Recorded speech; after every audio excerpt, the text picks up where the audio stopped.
Welcome back to Module 2, Section 3. In this section, we will be talking about visible learning and how it supports focus on pre-K.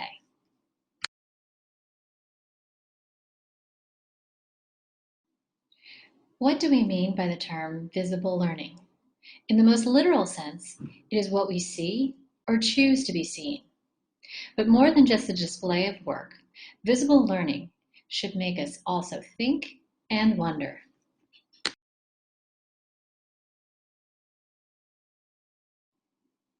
You'll remember that earlier we talked about questions.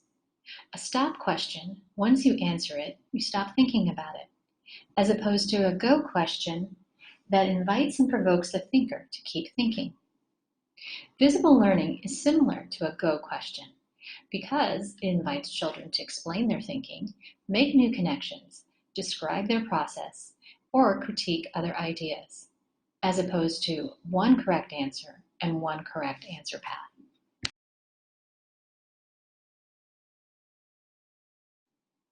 Visible learning also aligns with the focus guiding principles and instructional practices. We will see how visible learning helps teachers be researchers of their classrooms and helps children gain meaningful knowledge through high engagement.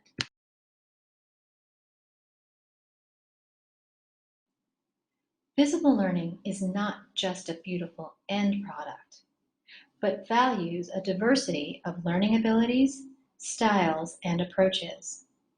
This is also an assessment opportunity for you as a teacher. For example, what can you discern from the drawings on the left, what children know and understand about maps, and what they may need to work on?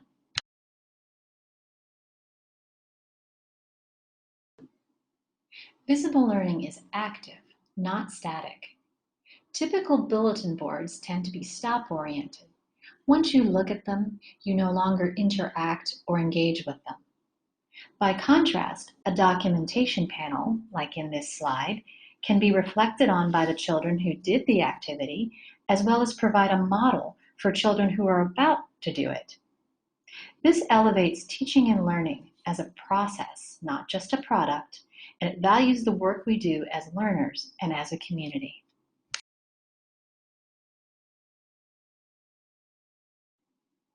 Visible learning is more meaningful and engaging when children are involved in the process. Letting children choose what is displayed is empowering, and more importantly, invites children to reflect on their learning, describe their processes, and to consider new ideas.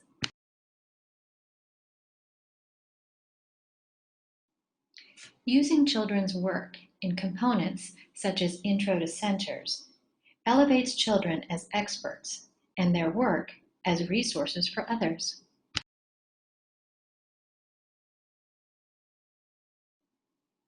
Consider how children's work can act as a third teacher during centers in facilitating learning.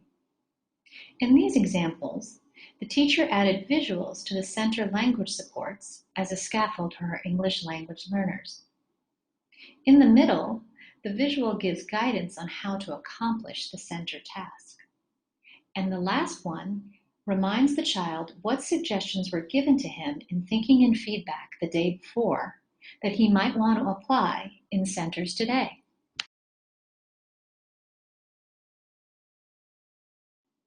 Using children's own words as captions is an opportunity to develop oral language skills and to provide language modeling.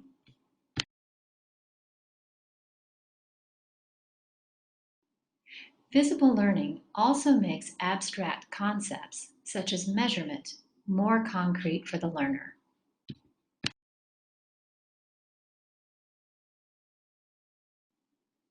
Visible learning documents work done in small groups and invites children to continue to reflect on what they learned.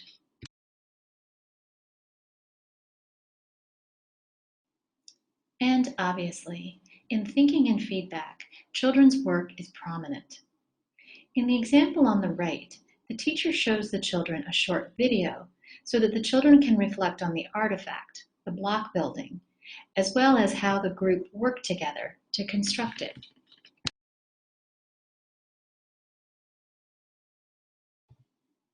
Visible learning supports social and emotional development. Again, abstract concepts and expectations such as safety, self-regulation, and problem-solving become more concrete and allow children to be active agents in their learning.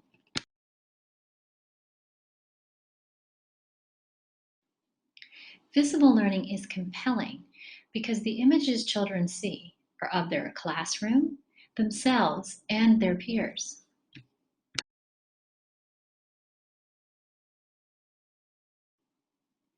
Children's work is given value through what can be called honorable display. Notice how children's art is right alongside that of the famous artist.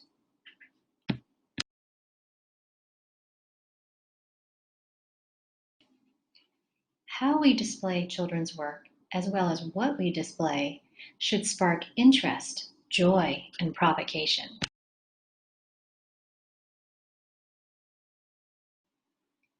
Consider how you organize visible learning to collect work samples. On the left, the teacher and children closed every unit by creating a book that documented what they learned. The book was then placed in the classroom library. Individual displays, like on the right, are also important. Many teachers give children a piece of the classroom wall, a dedicated space that they can always look up to and see their work.